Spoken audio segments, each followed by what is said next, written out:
స్వామీజీ right మనతో పాటు doctor Kupla Rajasekhara Reddy గారు వికారాబాద్ జిల్లా అధ్యక్షులు బీజేపీ నుంచి జాయిన్ అయ్యారు. నమస్తే అండి రాజశేఖర్ గారు. నమస్కారం అండి. నమస్తే రాజశేఖర్ గారు.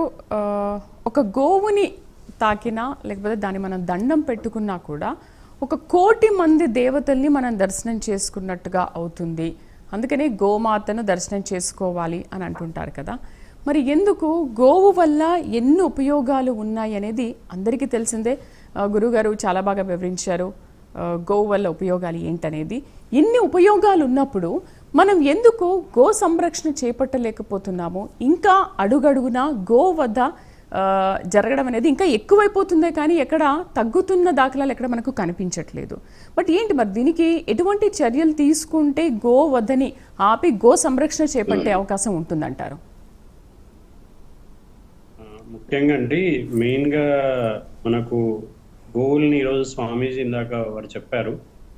ఈరోజు గోవుల్ని మనం ఇంట్లో ఒకప్పుడు చిన్నప్పుడు చూస్తే, నేను చిన్న ఉన్నప్పుడు ఇంట్లో చివరి గదులేమో వంట గదులు ఉండేవి, మధ్యలో పశువులు ఉండేవి.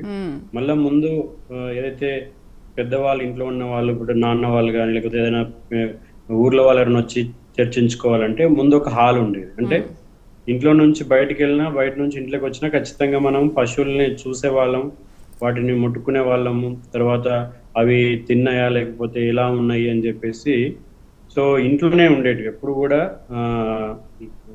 బహుశా ఈ గ్రామంలో, ఈ దేశంలో అన్ని గ్రామాల్లో అలాంటి పరిస్థితి ఉండేది. కానీ ఇందాక వారు అన్నట్ల ఇప్పుడు పశువులన్నీ కూడా ఫస్ట్ ఏమయ్యాయి, ఈగలు దోమలు అని చెప్పేసి లేకపోతే పెండ వాసన అని చెప్పేసి మనం ఫస్ట్ ఇంటి బయట కట్టేయడం స్టార్ట్ చేసాం. తర్వాత అక్కడి నుంచి ఇంకా ముందు ముందు ఈ రీసెంట్గా ఏమైందంటే లేబర్ ప్రాబ్లం అని చెప్పేసి మనం వాటికి సపరేట్గా ఎవరైతే వాటిని పెంచుతారో వాళ్ళకే అప్పచెప్పడము, వాటి బాధ్యతని పూర్తిగా, అంటే ఎవరు కూడా ఈరోజు రైతులు కావచ్చు లేకపోతే మనలాంటి వాళ్ళు గో ప్రేమికులు కూడా గోవుకి టైం ఇచ్చి సేవ చేయాలనే ఒక దృక్పథం లేదు. మెయిన్గా ఏంటంటే ఇది అంటే ప్రతి వ్యక్తి కూడా చేయాల్సిన విషయంలో ఏమైందంటే అందరూ వదిలేసాక దాన్ని సంరక్షించడము, కాపాడము, గోల సంఖ్యని మనము మరి కాపాడము రోజు రోజుకి తరిగిపోతా ఉంది. స్టాటిస్టిక్స్ తీసుకుంటే కూడా అసలు దేశంలో ఒకప్పుడు ఉండే గోల సంఖ్య ఇప్పుడు చూసుకుంటే అసలు చాలా నెగ్లిజిబుల్ నంబర్కి వచ్చింది.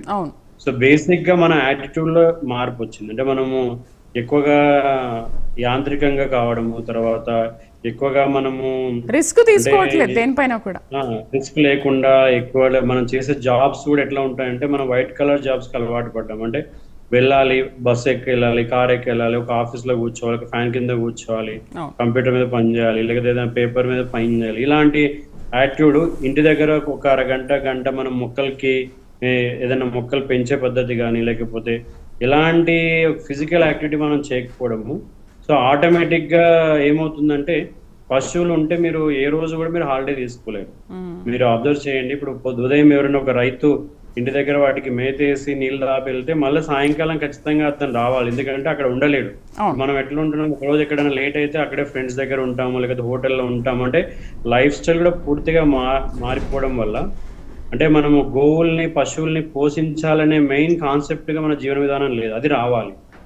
రీసెంట్ గా ఒకసారి మన కేంద్ర హోంశాఖ మంత్రి అమిత్ షా గారు హైదరాబాద్ లో కొన్ని గోశాలలు సందర్శించినప్పుడు ఆయన అన్నారు, సో మీరు గోశాలల్లో ఎప్పటి వరకైతే గోవుల్ని పెంచుతారో అప్పటి వరకు మన ప్రయత్నం సఫలీకృతం కాదు.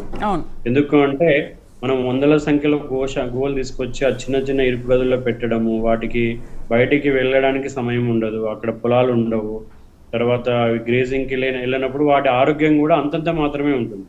సో ఇప్పుడు మన బాయిలర్ కోట్ల టైపు ఒక చిన్న కేజ్ లో పెట్టేసి మనము పెంచుతా ఉన్నాం. సో ఇది అసలు అంటే ఇది పూర్తిగా సొల్యూషన్ కాదు. అంటే మనము సమస్యకి పరిష్కారాన్ని మనము ఆ మార్గం సైడ్ వెళ్ళట్లేదని అనిపిస్తుంది.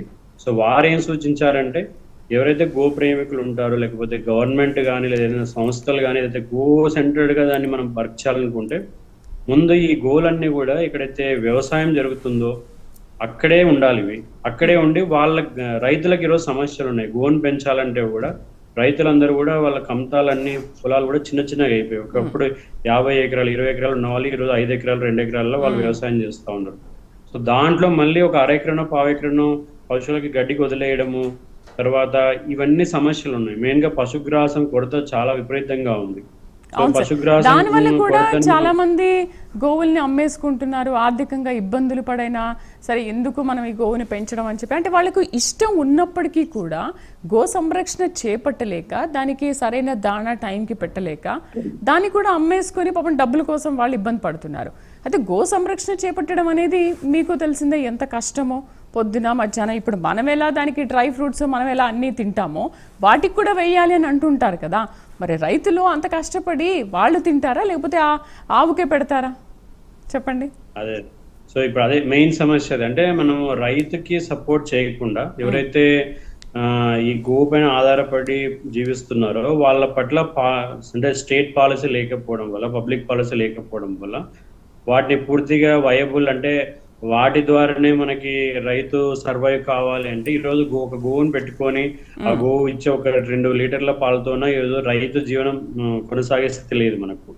కాబట్టి వారు అమిత్ షా గారు ఏమన్నారంటే గోశాలలు నడుపుతున్న వాళ్ళు ఎవరైతే ఉన్నారో లేకపోతే మనం గోవులను ప్రేమించే వాళ్ళు మనం కొంత డబ్బుని ఖర్చు పెట్టాలని అనుకుంటున్నాము. సో ఆ డబ్బుని కానీ మనం రైతుకి, సో మనం ఒక రైతును అడాప్ట్ చేసుకొని గోవులు ఎవరైతే పెంచుతున్నారో వాళ్ళకి నెలకు ఒక 500-1000 రూపాయలు అంటే పశుగ్రాసం కోసం మనం సపోర్ట్ చేస్తే, ఇది పబ్లిక్ పాలసీ కింద మనం ప్రమోట్ చేస్తే, సో ఈ గోళ్ళు పెద్ద ఎత్తున సంరక్షించబడి వాటి నంబర్ పెరిగి మరి అది మళ్ళీ కూడా రివైవ్ కావడం అంటే ఇది అంతరించిపోతుంది. అంటే మనం ఆ స్కేల్లో ఆ లెవెల్లో సమస్య పెద్ద లెవెల్లో అయిపోయింది. దీని మూలాలకు వెళ్ళాలంటే అది ఒకటి. తర్వాత ఏంటంటే మరి మీట్ ఎక్స్పోర్ట్ కావచ్చు, తర్వాత ఈరోజు మాంసం వ్యాపారాలని వీటిని పెద్ద ఎత్తున ఇప్పుడు ఈరోజు సమాజంలో నాన్ వెజిటేరియన్స్ పెరుగుతా ఉన్నారు. సో వాళ్ళకి కోళ్ళు దొరికినప్పుడు ఏం చేస్తారు, గొర్రెలు దొరికినప్పుడు మేకలు దొరికినప్పుడు ఏం చేస్తారంటే ఎద్దులు ఆవులు, అంటే ఇది హ్యూమన్ యాటిట్యూడ్. సో మనము డ్రైవ్ చేయము, బట్ మనం ఓన్లీ మన హ్యాబిట్స్ మార్చుకుంటాం నాన్ వెజిటేరియన్ తినడము, బట్ ఆటోమేటిక్ దాని ప్రెషర్ మార్కెట్ పైన ఉంటుంది. సో ఎవరో ఒకరు డబ్బు కోసం వ్యాపారం కోసము చట్టం ఉన్నా కూడా అంటే రాజశేఖర్ గారు ఇప్పుడు అది లేకపోతే ఇది లేకపోతే అది అని అనుకుంటే ఏది తినాలి ఏది తినొద్దు అనే విషయం మనుషులు మనకు తెలుసు కదా. మరి ఆవుని చంపేసి దాని మాంసం తింటే ఏమొస్తుంది, దాన్ని చంపితే మనకు పాపమా పుణ్యమా అనే విషయం తెలియదా, అసలు ఆవుని తినాలా వద్దనే విషయం తెలియదా. ఈ విషయాన్ని మనం గత వారంలో మనం కూడా ఈ విషయం గురించి మాట్లాడుకున్నాము. ఇంకొకటి ఏంటంటే హనుమాన్ టెంపుల్లో అసలు ఆ విజువల్ చూస్తుంటే కూడా చాలా బాధ అనిపించింది. ఆవు తల నరికేసి హనుమాన్ టెంపుల్లో పడేయడము వాళ్ళ తీసి చూపిస్తుంటే నిజంగా చూడలేకపోయాను నేను కూడా. ఆ వీడియో చాలా బాధ అనిపించింది అది చూస్తుంటే. ఏంటంటే అసలు తల నరికేటప్పుడు అయ్యో అది కూడా మనలాగే ఒక ప్రాణం, ఆ ప్రాణాన్ని మనం తీసేస్తే ఎలా అని ఆలోచించరా గోవధ చేసేవాళ్ళు? ఇప్పుడు ఎవరైతే గోవధ చేస్తున్నారో వాళ్ళకి 2 ప్రయోజనాలు. ఒకటేమో వ్యాపారం అనేది వాళ్ళు ఎప్పటి నుంచో చేస్తున్నారు. తర్వాత ప్రతి వ్యాపారస్తుడు తన యొక్క స్కేల్ ఆఫ్ బిజినెస్ ని పెంచుకోవడం కోసము ఈరోజు వాడు 10 గోల్ని చంపి వ్యాపారం చేసేవాడు రేపు 100 చేయాలనుకుంటున్నాడు. సో అంటే వాళ్ళ మార్కెట్ విస్తరిస్తుంది. దానికి తగ్గట్టుగా ఈ రోజు ఏంటంటే పోలీసులు కావచ్చు లేకపోతే ఇక్కడుండే ప్రభుత్వాలు కావచ్చు చూసి చూడనట్టు వెళ్ళడం వల్ల కూడా సో వాళ్ళు యథేచ్ఛగా వాటిని చంపడము తర్వాత ఇవన్నీ చేస్తున్నారు. తర్వాత ఇంకొకటి ఏంటంటే ఎప్పుడైతే హిందువుల్లో ఈ మధ్యలో సోషల్ మీడియా పుణ్యమా అని చెప్పేసి మనం అందరం కూడా దేశంలో ఏమవుతుంది అని చెప్పేసి ఈ రోజు తెలుస్తా ఉంది. ఎందుకంటే గత ఎన్నో వందల సంవత్సరాల నుంచి మరి హిందుత్వం పైన సనాతన ధర్మం పైన జరుగుతున్న దాడి కావచ్చు లేకపోతే కుట్ర కావచ్చు, దాన్ని ఒక పద్ధతి ప్రకారము ఈ దేశంలో వేరే దేశాల్లో దాన్ని నింద చేయడము, తర్వాత అవమానించడము, తర్వాత ఇక్కడ ఈ సమాజం నుంచి వ్యక్తులు దీన్నే ఆశ్రయించుకొని బయటికి వెళ్ళేటట్లు ఒక రకంగా చేస్తా ఉన్నారు. కానీ అసలు ప్రపంచంలో ఎన్ని చోట్ల ఈ మత విద్వేషాలు ఉన్నాయి, ఇవన్నీ ప్రపంచంలో వివిధ మతాల వాళ్ళు ఎలా ప్రవర్తిస్తున్నారు, ఆ సమాజాలు ఎంత భయానక స్థితిలో ఉన్నాయి, దానికి కంపారిటివ్ గా హిందూ సమాజం ఇప్పుడు ఈ రోజు ఎంత ఆరోగ్యవంతంగా ఉంది, మరి అభివృద్ధికరంగా ఉందనే విషయం ఈ రోజు సోషల్ మీడియా వల్ల ఈ రోజు హిందువులు కావచ్చు యువకులు కావచ్చు ఇలా అందరూ తెలుసుకోవడం వల్ల ఈ రోజు హిందుత్వం అనేది హిందూ సమాజంలో జాగృతం అవుతుంది. అంటే వాళ్ళకి స్వాభిమానం పెరుగుతుంది. అంటే మనమే కరెక్ట్ గా ఉన్నాము, మన ఆలోచనలు కరెక్ట్ గా ఉన్నాయి, మనమే ఎకలాజికల్ బ్యాలెన్స్ అనే ప్రిన్సిపల్ ని మనం పాటిస్తా ఉన్నాము. సో మనకి ఒక బ్రాడ్ పర్స్పెక్టివ్ ఉంది నేచర్ పట్ల కానీ లేకపోతే అంటే ఓవరాల్ గా అంటే గాడ్ అనే కాన్సెప్ట్ పట్ల కానీ. సో ఇది అవేకన్ అయ్యేలో హిందూ సమాజం ఏం చేస్తుంది అంటే తన మూలాలను సంరక్షించుకోవాలని ప్రయత్నం చేస్తూ ఉంది.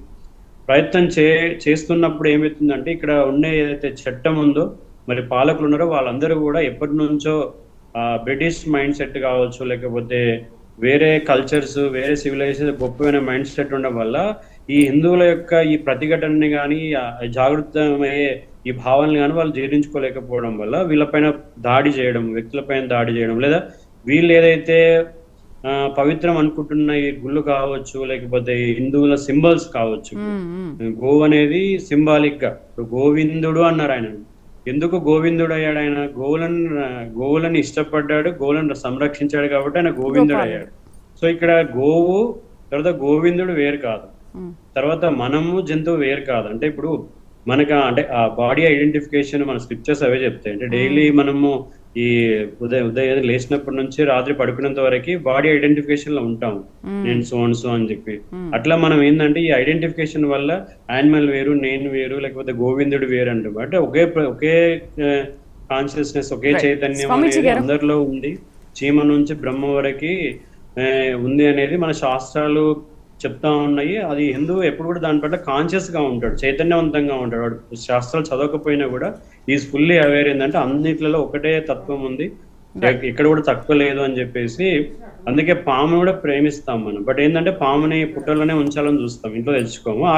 ఆ రకంగా ఆ చైతన్యము, ఆ జాగృతం కూడా, ఆ తెలివి కూడా హిందూ ప్రదర్శిస్తాడు. అయితే ఈ గోవుల్ని చంపొద్దు, ఇవి మన మూలాలు అనేది ఏదైతే హిందువులు ప్రతిఘటిస్తుంటే దీనికి హింస ప్రతీకారం తీర్చుకోవాలని చెప్పేసి బలవంతంగా వాటిని నరకడము, వాటి అవయవాలు తీసుకొచ్చి గుళ్ళలో పడేయడము, ఇది కేవలం ఏంటంటే వాళ్ళు మనల్ని మన భావాలు దెబ్బతీయాలని చేస్తున్నారు.